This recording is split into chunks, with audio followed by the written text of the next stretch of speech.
Hey gang, thank you so much for joining me for Two Texas Lobsters React. Miggy is not here today. She is actually at work, and I am here with a very bad throat. I had anesthesia yesterday and surgery, as you can see. Yes, on both arms, so I'm moving slow.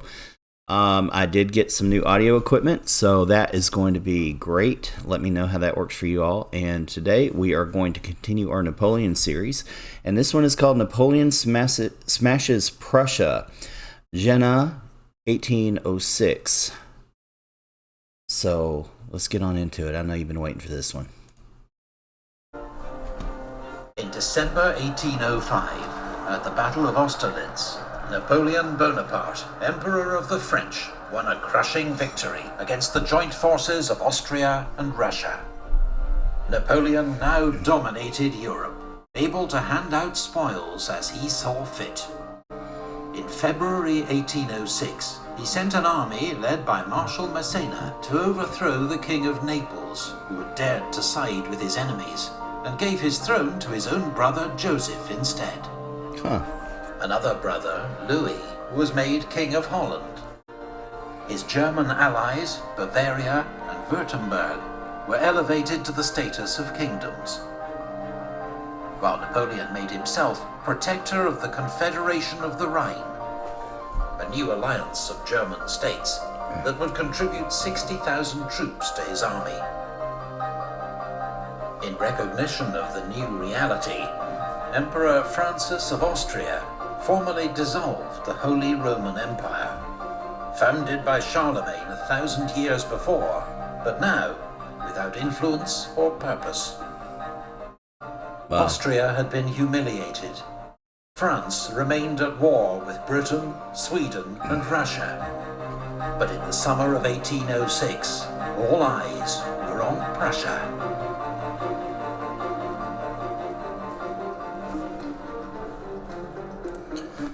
Wow, Napoleon is a monster who has emerged from the mire. Queen Louise of Prussia.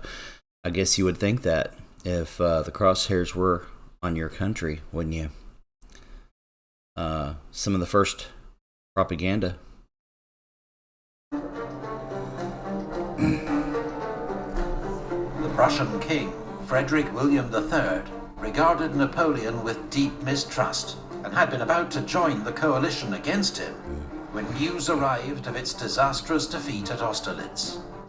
He was heavily influenced by his wife, the celebrated and popular Queen Louise, who detested France and Napoleon. She led the influential War Party at the Prussian court. Matters came to a head over Hanover, a German state which had belonged to British King George III, been occupied by the French, and given by Napoleon to Prussia as compensation for other territorial changes.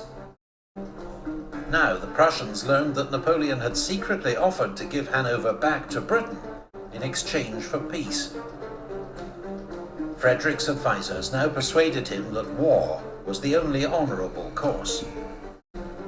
But Prussia then made a basic strategic blunder, sending an ultimatum to Napoleon without consulting its new allies in the Fourth Coalition. Wow. Okay.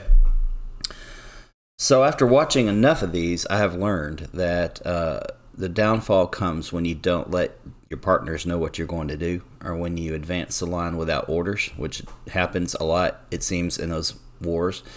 And you always get your butt handed to you. Russia was too far away at that time to help Prussia, and so would their affiliates in Sweden. I don't think that if you make a move without them knowing that you're going to make a move, that they could help you at all, really. Their forces were too far away to help Prussia, who would now face Napoleon's Grande Armée with just the small state of Saxony for support. Yep, that's bad news. Napoleon was a great tactician, and while I'm sure he made mistakes, which probably eventually leads to his downfall, I'm not sure, but he was very good at what he did. He was a leader and a tactician.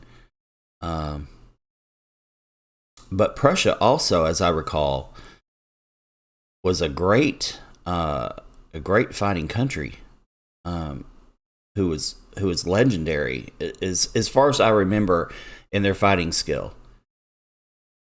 But let's see how this turns out. I'm learning with you, so.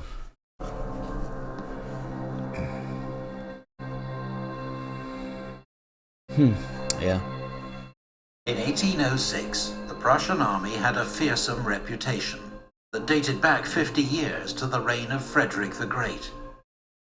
Napoleon, a student of history, regarded it with respect. But Prussia's army had been allowed to rest on its laurels.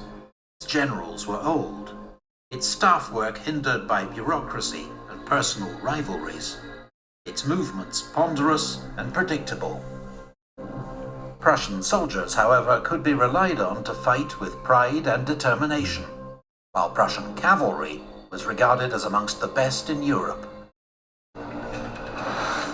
In October 1806, Napoleon invaded Saxony with an army of 166,000 men and 256 guns.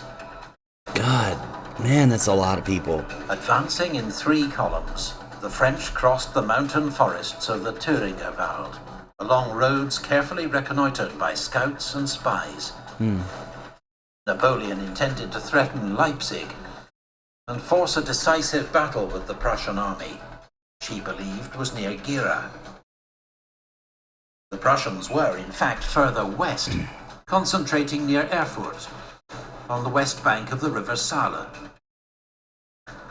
Its commander, the Duke of Brunswick, had hoped to threaten the flank of Napoleon's advance.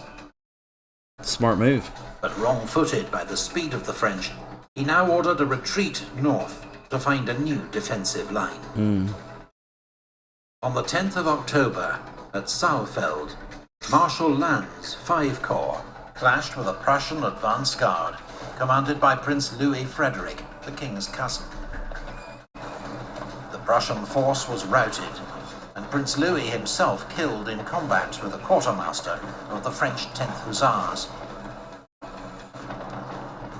3 days later, Lannes made contact with a large Prussian force near Jena and sent news to Napoleon. The French emperor, believing he'd found the main Prussian army, rapidly issued orders for his corps to concentrate for battle at Jena.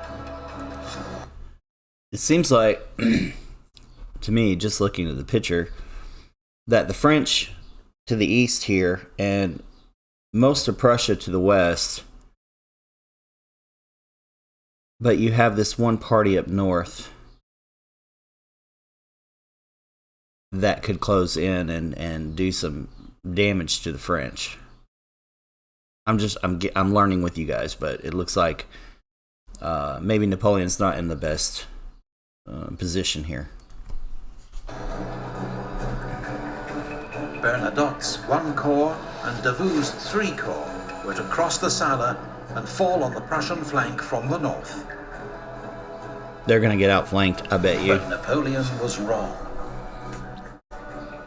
Lannes faced a 35,000-strong Prussian rearguard, commanded by General Hohenlohe. The main Prussian army, 52,000 men under the Duke of Brunswick, was further north, moving straight into the path of Davout's 3 Corps.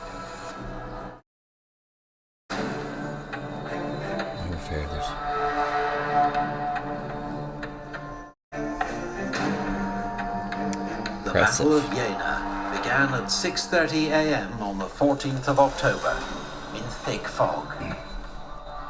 Marshal Lannes' 5 Corps already had a toehold on the plateau west of the town and river.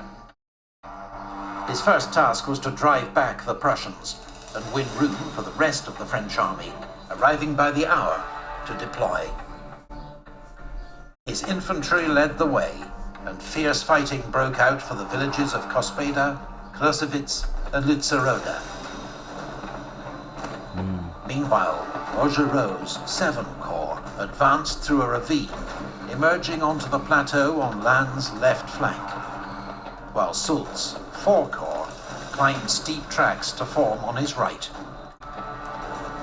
Napoleon joined Lannes in the centre of the battlefield, organising a 25-gun battery to support the attack on Vierzehnheiligen. The village was won, but then lost to a determined Prussian counterattack. The Prussians were not giving up easily, were they? They were something else, even though, like they said, it was mildewed, right? But they also had said that the soldiers could be counted on to fight to the end. Prussians seem very formidable, but I would think still no match for the Napoleon and his army.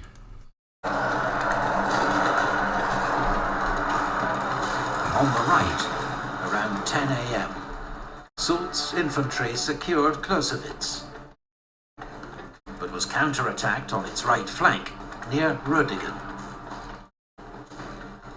A decisive charge by Soult's light cavalry drove off the Prussians, routing their infantry and capturing 2 enemy colours.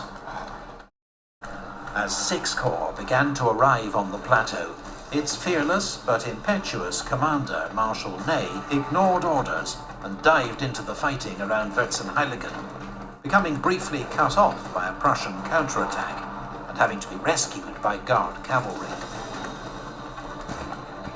General Hohenlohe was expecting the arrival of 15,000 more troops under General Ruchel at any moment. Until then, he remained largely inactive, shoring up his line and ordering limited counterattacks. But he had run out of time. Napoleon had begun the day with just 25,000 men. By 12:30, a steady stream of reinforcements brought his strength up to 96,000. Wow.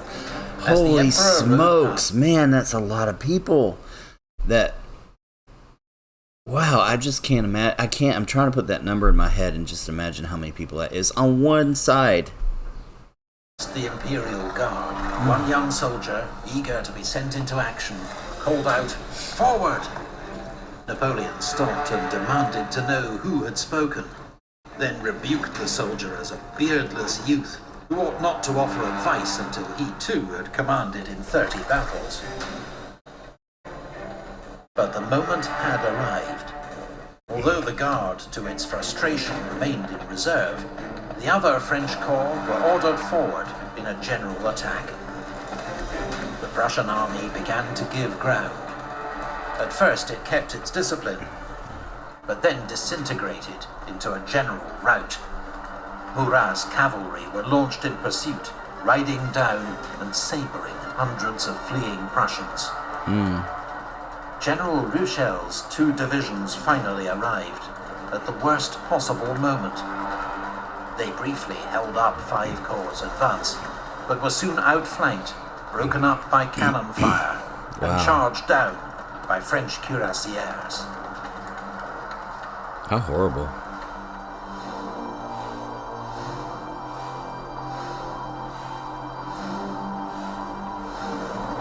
Meanwhile, 12 miles to the north, near Auerstadt, Marshal Davout was marching southwest, expecting to fall on the Prussian left wing at Jena.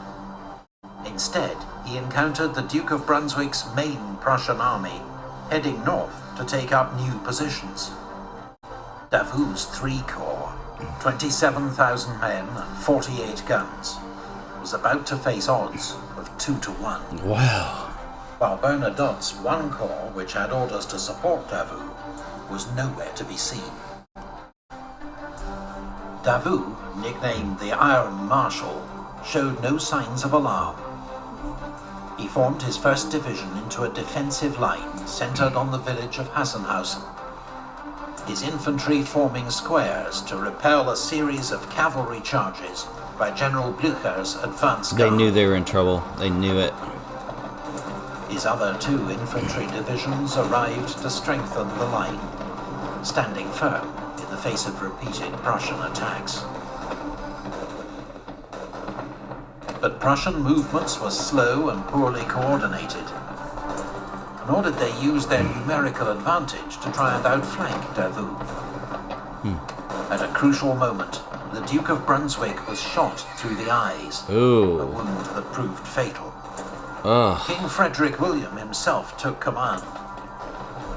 Several Prussian units remained uncommitted, but the king, convinced he faced the main French army under Napoleon, dithered.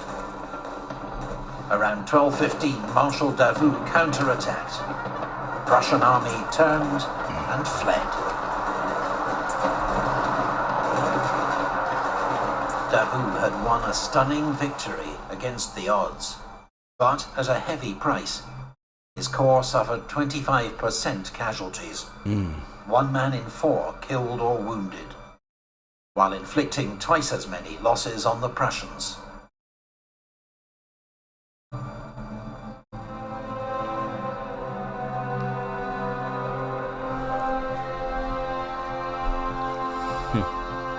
When news reached Napoleon that Marshal Davout had engaged and defeated the main Prussian army, he reacted first with disbelief, then heaped praise upon the Iron Marshal, later awarding him the title Duke of Auerstadt. Marshal Bernadotte, in contrast, was nearly court-martialed for failing to support Davout. Napoleon's army began a masterful pursuit of the beaten Prussians, giving them no time to regather their strength. 2 weeks after the twin battles of Jena-Auerstadt, Napoleon's troops, led by Davout's heroic 3 Corps, entered Berlin. The next day, General Hohenlohe surrendered at Prenzlau. At Lübeck, General Blücher and 20,000 Prussians were driven out of the city in heavy fighting and forced to surrender, while 25,000 Prussians besieged at Magdeburg surrendered to Marshal Ney. Russia's army had been devastated by a Napoleonic Blitzkrieg. In just 33 days, Prussia had lost 20,000 dead, 140,000 prisoners, 800 guns, and 250 standards. It was a humiliation that proud Prussians like General Blücher would neither forget nor forgive. Unlike Saxony, King Frederick William refused to make peace with Napoleon. He continued to hold out in East Prussia, trusting in the approaching Russian armies to rescue his kingdom. Despite another glorious victory for Napoleon and the Grande Armée, the war was not won yet. Napoleon Bonaparte was one of the greatest military commanders of all time. But who were some of the worst? Find out with the Great Courses Plus lecture series, History's Great Military... Wow, that was fascinating. I love this series, and thank you for turning me on to it. That came from subscribers, and I'm so intrigued. I cannot wait to get to the next one. Hopefully, I'll get a next one to drop this weekend. I can't make any promises. I'm still recovering from surgery, and but we do have some great things coming. And thank you so much for joining us. Please subscribe and share. That's really what counts, is that you get involved, you make comments on the comment section, you share, you ring the notification bell so you're informed when I put out a new video. And well, thank you so much for being part of our community.